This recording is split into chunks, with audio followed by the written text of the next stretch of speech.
তারা মুমিন হতে পারবে না যতক্ষণ পর্যন্ত তোমাকে হে নবী মুহাম্মদ সাল্লাল্লাহু আলাইহি ওয়াসাল্লাম তাদের মধ্যে অমীমাংসিত বিষয়ে তোমাকে ফয়সালাকারী রূপে গ্রহণ না করবে।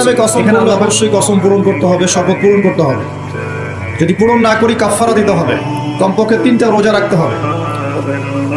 আল্লাহ পাক তার সৃষ্টির নামে কসম করে থাকেন, যেমন আল্লাহ পাক বলেছেন তিন ফলের কসম, জাইতুনের কসম। 3 ফল খেয়েছেন কখনো? জাইতুন ফল দেখেছেন? জাইতুনের তেল সম্পর্কেও হাদিসে আসছে এটা বরকতময় তেল।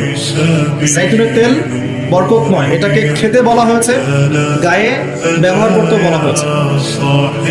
তুরি সিনিন, আল্লাহ পাক তুর পাহাড়ের কসম করেছেন, সিনাই পর্বতের কসম করেছেন। ওয়াহাদাল বালাদিল আমিন, এই পবিত্র শহরের কসম বলতে আল্লাহ পাক মক্কার কসম করেছেন। এরকম প্রচুর কসম আল্লাহ পাক কোরআনে করেছেন। স্পেশালি আম্মা পারা, যেটা আমরা বলি 30তম পারা, এই পারায় প্রচুর শপথ আপনি দেখতে পাবেন।